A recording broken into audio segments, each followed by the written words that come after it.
सबसे पहले starting with India Maldives relationship. Maldives एक छोटा सा आइलैंड है इंडिया के, नीचे जाओगे आप तो श्रीलंका के साइड में इंडियन ओशन रीजन में।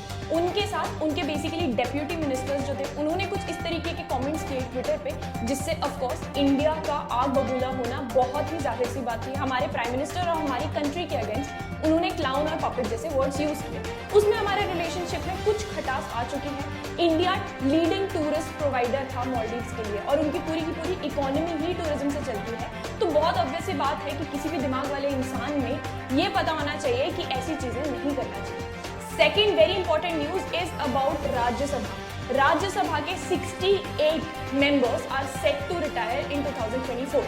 2024 में 68 मेंबर्स राज्यसभा के रिटायर होने वाले हैं, जिनमें से 9 हमारे यूनियन मिनिस्टर्स ही हैं और साथ ही साथ एक हमारे वेरी इंपॉर्टेंट प्राइम मिनिस्टर है मोदी जी।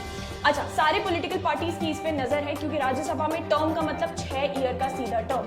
68 में से 2 सीट्स के लिए ऑलरेडी इलेक्शन कंडक्ट कराने की बात चल चुकी है, विच इज इन दिल्ली। इनमें से सबसे हाईएस्ट नंबर ऑफ सीट्स जो जाने वाली हैं 68 में से, दैट इज 10, वो उत्तर प्रदेश की होंगी, followed by Maharashtra and Bihar. Third very very very important news is about iDEX. IDEX क्या होता है? Innovation for defence excellence. ये एक ऑर्गेनाइजेशन है जो कि vibrant Gujarat summit, vibrant Gujarat basically Gujarat का ओवरऑल डिपिक्शन करने वाली है, दिखाने वाली है कि स्टेट ने कितनी तरक्की की है और किन किन चीजों पे और स्टेट काम करने वाली है। इस वाइब्रेंट गुजरात समिट में जो कि गांधीनगर में होने वाली है 10 से 12 जनवरी में, इनफैक्ट हो चुकी है, यहाँ पर आईडेक्स क्या शोकेस करने वाला है?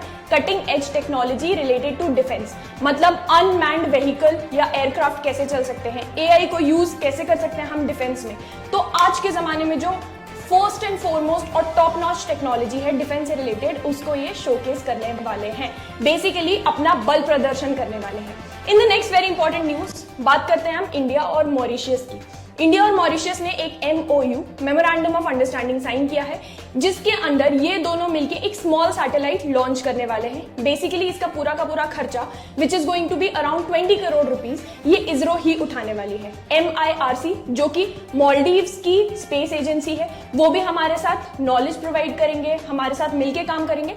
खर्चा हम उठाने वाले हैं, बहुत ज्यादा बड़ी कंट्री नहीं है बट स्टिल नॉलेज और टेक्निकल नो हाउ शेयर करने में बहुत ज्यादा बड़ी हेल्प होने वाली है। स्मॉल सैटेलाइट क्या होती है? बहुत ज्यादा पेलोड या वजन की नहीं होती, मोस्टली 1200 kgs या उसके अंदर की ही एक सैटेलाइट होती है। इसके लिए या इससे रिलेटेड एक MOU साइन किया किन 2 कंट्रीज ने?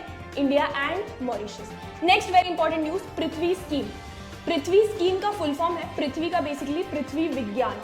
पृथ्वी स्कीम हमारी मिनिस्ट्री ऑफ अर्थ साइंसेस, जिसके मिनिस्टर कौन है? मिनिस्टर का नाम है मिस्टर किरण रिजिजू, ठीक है। ये पृथ्वी स्कीम जो है ये लॉन्च क्यों की गई है? इसके अंदर पूरा का पूरा डेटा ऑब्जर्व किया जाएगा किन किन चीजों से रिलेटेड? एटमॉस्फेयर, ओशन पानी, आपका क्रायोस्फीयर, जियोस्फीयर और अर्थ। बेसिकली जो 5 एलिमेंट्स होते हैं ना, उन सब को नोटिस और ऑब्जर्व किया जाएगा over a period of time. उससे रिलेटेड डेटा कलेक्ट किया जाएगा और उस डेटा को कलेक्ट करने के बाद पूरा का पूरा ऑब्जर्वेशन का निकाला जाएगा कि भाई कहीं कुछ खतरा तो नहीं है। जैसे बहुत सारी नेचुरल कैलामिटीज आती हैं, वो हमको बहुत पहले ही पता चल जाती है अगर ये सब चीजें हम ऑब्जर्व करते हैं और नोटिस करते हुए चलते हैं। तो इन्हीं चीजों के लिए एक स्कीम लॉन्च की गई है, पृथ्वी विज्ञान स्कीम। किन के अंडर लॉन्च की गई है ये, या कौन मॉनिटर करने वाले हैं स्कीम को? Ministry of earth sciences. बात करते हैं पहले चलो उत्तर प्रदेश की। उत्तर प्रदेश ने नई एक स्कीम लॉन्च की है which is related to paying guest. अच्छा, 2 न्यूज साथ में डिस्कस करने वाले हैं अपन। सबसे पहले अपन बात करते हैं अयोध्या में जो होने वाला राम मंदिर का इनॉग्रेशन है, बेसिकली खोल दिया जाएगा उनको, पूरा स्थापना होने वाली है 22 जनवरी को। इसमें एक प्रण प्रतिष्ठा नामक चीज होने वाली है। अब ये होता क्या है प्रण प्रतिष्ठा? प्रण प्रतिष्ठा में ना जो लॉर्ड राम का आइडल है, जो उनकी मूर्ति है, उनके अंदर जो स्वयं लॉर्ड राम है, DT है, उनको बुलाया जाएगा मूर्ति के अंदर। इसकी पूरी की पूरी लंबी सी प्रोसेस होती है। उस सबको करने के बाद फिर मूर्ति की स्थापना होगी, that is Pran Pratishtha. Second most important thing again related to this only, Uttar Pradesh में एक स्कीम लॉन्च की गई है पेइंग गेस्ट स्कीम। इस स्कीम के अंडर जैसे कि हमको पता है कि सब पूरी दुनिया 20 जनवरी से लेके 27 जनवरी तक यूपी में और अयोध्या खास तौर में आने वाली है, ठीक है, राम मंदिर को देखने के लिए। तो वहां पे जिन लोगों को पता है वो ऑलरेडी अपने होटल के प्राइसेस, एक टेंट 20 से 30 हजार रुपए में एक रात के लिए मिल रहा है। तो इसके चलते सरकार ने क्या किया, सरकार ने जो वहां के लोकलाइट्स है, जो वहां पे लोग रहते हैं ऑलरेडी, उनको बोला क्यों ना आप अपने घरों को खोल दो टूरिस्ट के लिए, वहां पे रहने दो और अवधी स्टाइल का खाना उनको खिलाओ। अवधी स्टाइल में बहुत ज्यादा मिलेट्स का भी यूज होता है, तो मिलेट्स का भी प्रचार हो जाएगा और टूरिज्म का भी प्रचार हो जाएगा। तो this is the Uttar Pradesh paying guest scheme. In the next very important news, India ने नोटिफाई किया है updated good manufacturing scheme basically related to drugs. हाल ही में अफ्रीका में एक कंट्री है जिसका नाम है द गैम्बिया, वहां पर इंडियन ड्रग्स भेजे गए थे और इंडियन ड्रग्स को खा के काफी सारे लोग हैव लॉस्ट देयर लाइफ और उनको नुकसान हुआ। तो इस चीज को कि भाई जो मैन्युफैक्चरर ड्रग्स बना रहा है वो अच्छे से जांच पड़ताल करे, वो अच्छे से सारी चीजें देखे, वरना उसको ही रिस्पॉन्सिबल होल्ड किया जाएगा। अगर आप कोई ड्रग्स भेज रहे हो कहीं बाहर या बेच रहे हो तो आपके ऊपर पूरी जिम्मेदारी बनती है कि आपने टेस्टिंग अच्छे से की हो। इस चीज को शेड्यूल एम में डाला गया है, अपडेटेड 28 दिसंबर को ये नई चीज आई है, इसमें अपडेट करके शेड्यूल एम में डाला गया है कि मैन्युफैक्चरर की रिस्पॉन्सिबिलिटी मानी जाएगी अगर कुछ भी गड़बड़ होता है तो। ठीक है, नेक्स्ट वेरी इंपॉर्टेंट, डेनमार्क और इंडिया ने साथ में मिलकर लॉन्च किया है green fuels alliance. India is top 3, in fact India 3rd number पे आती है कार्बन डाइऑक्साइड एमिशंस में, है ना, और बोला जा रहा है कि क्या पता हम फर्स्ट पे आ जाए 2030 तक। डेनमार्क ने बोला है कि हम इनिशिएटिव लेना चाहते हैं, हम लीडरशिप रोल लेना चाहते हैं कि कार्बन डाइऑक्साइड या CO2 एमिशंस को जितना हो सके उतना कम किया जाए, और टारगेट जो हर कंट्री ने सेट किया है कि हम इस साल तक अपने CO2 एमिशंस को जीरो कर लेंगे या नेट जीरो अचीव कर लेंगे, वो चीज या वो गोल अचीव हो पाए। ठीक है, डेनमार्क ने बोला हम लीडरशिप रोल इसमें लेना चाहते हैं। कैसे करेंगे?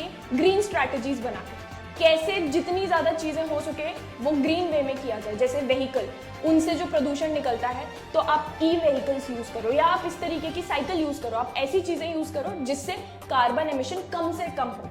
इस चीज को लेकर डेनमार्क और इंडिया साथ में काम करने वाले हैं और इसको हम बोल रहे हैं basically green alliance strategy. First advance estimates for India GDP ये निकाला गया है 2024-25 के लिए। ये क्या है?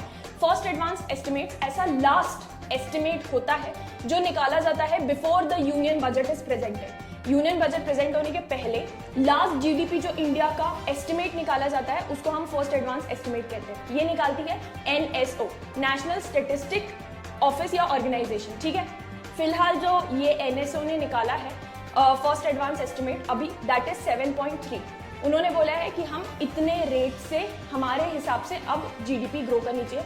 अब नेक्स्ट इसके बाद सीधा यूनियन बजट प्रेजेंट किया जाएगा और बाकी के सारे एस्टिमेट्स उसके बाद आएंगे। अच्छा, अगेन इंपॉर्टेंट थिंग, हमारे मोदी जी के रूल के अंडर या गवर्नेंस के अंदर जो पिछले 10 साल से चल रहा है, फाइनली एस्टिमेट शो करने वाला है कि कितनी ग्रोथ हुई है। And guys, here is the most important crux of the past week. I will see you guys in another session next week. See या।